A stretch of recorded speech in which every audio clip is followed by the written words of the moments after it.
on initiation and bring in cultural expert Professor Musa Xulu.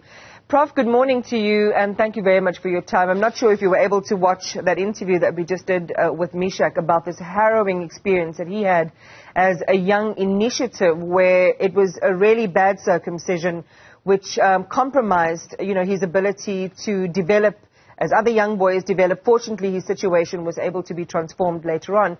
But some of the things he was raising was, isn't it possible that we create a norm in South Africa where the initiation process begins in hospital, the medical part of the initiation begins there, and then the cultural part or the rite of passage part continues on the mountain. What are your thoughts on that proposition?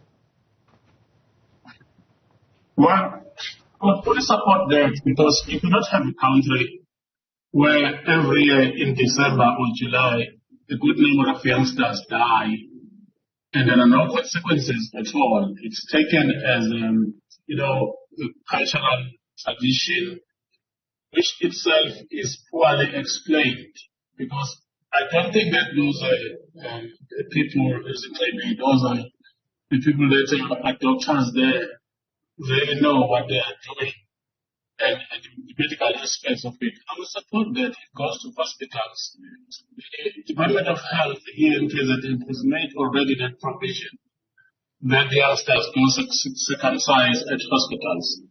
And some of them are going there already. So it should be a norm that the medical aspect is done at hospitals. And then the cultural impartation, all the things that they would like to teach the young men about how to behave culturally according to the traditions can be done without touching the bodies of those young men. So why can't we canonize that, Prof? Why can't that become the norm? Because as you say, young men are still dying very preventable, highly preventable deaths. Whether it is from, exposure, whether it is from a botched circumcision. And when you think about it practically, it should be a really small and very quick and easy process or, procedure. Yeah, medical doctors, those that are trained in Western medicine, if, for example, they botch something and they're trying to treat you, there are consequences there. They all know in terms of their profession. These ones seem to know that there are sequences because of the misunderstandings of culture and tradition. I think what should happen is to strengthen or have a piece of legislation. I know some provinces have, but even those legislations that are there are very vague in terms of what are the consequences of this whole thing going bad. So what needs to happen, the only way for the whole culture of killing young men through circumcision rituals is to legislate and create a system of monitoring the whole thing from beginning to the end. It's not enough that an official from the Department of Health have moving around the circumcision site that is not even allowed to get inside. There must be something that says inspectors can arrive at any time and there are consequences if you start touching the private parts of bodies of those young men. Because cultural impartation or cultural education, it does not necessarily involve the body.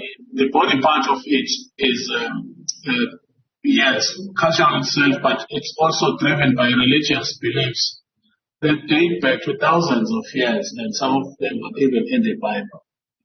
But if you don't know how to do it, there must be a law that you'll be judged to have done things against, and therefore after that, care will be taken to make sure that you are arrested.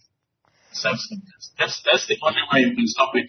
If you negotiate it and keep on saying, okay, according to what our forefathers said and so on, you could be, and I'm talking about government officials in those provinces, especially the Eastern Cape, where the deaths are very high. That it could be, part of the problem in that there does not seem to be a preparedness to ensure that this is prevented going forward.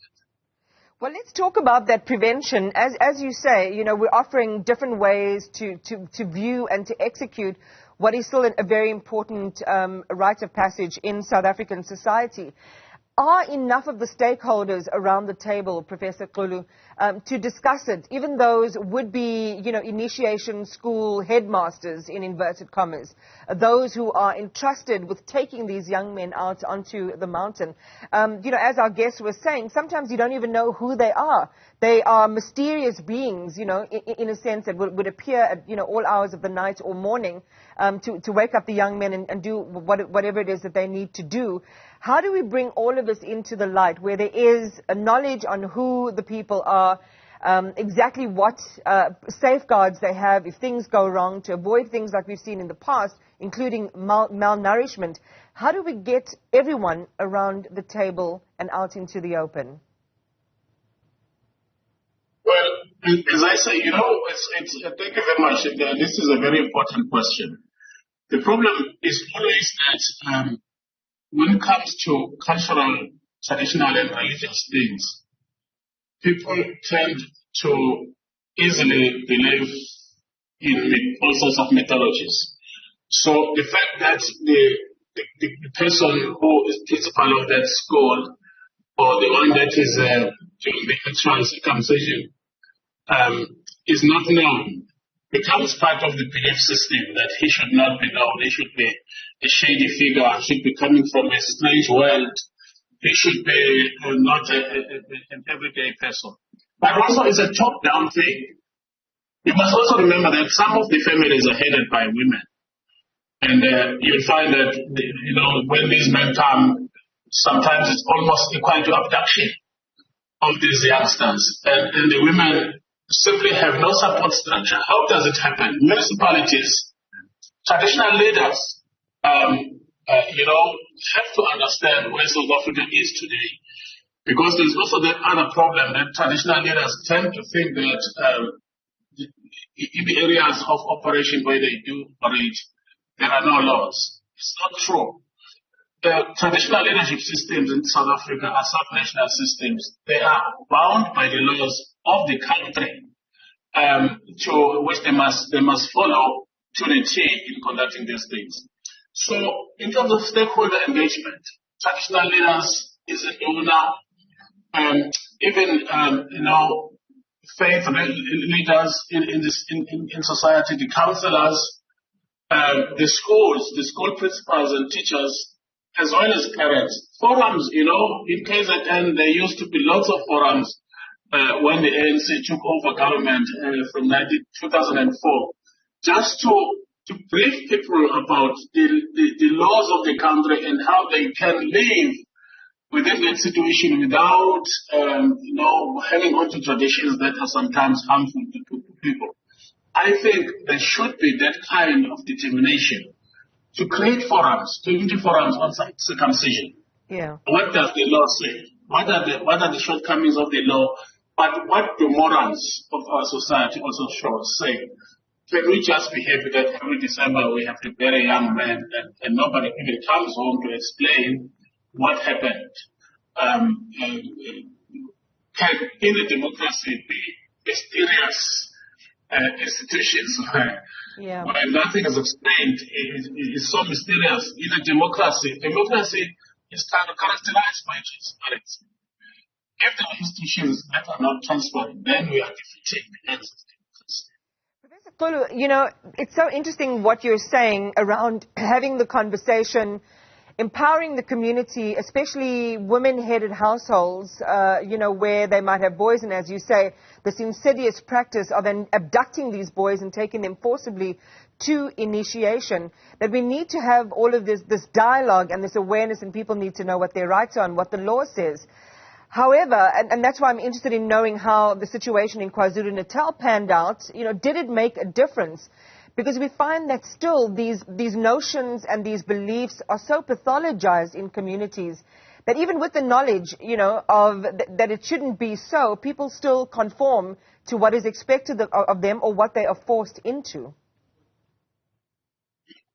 Yeah, there was a change in KZN, the southern parts of KZN, Kokstad, and so on. they still practice circumcision in the same way as the Eastern King. In northern parts, circumcision was stopped by King Shaka because he said there was no correlation between circumcision and becoming a warrior fighter. And therefore, he decided that that should be stopped.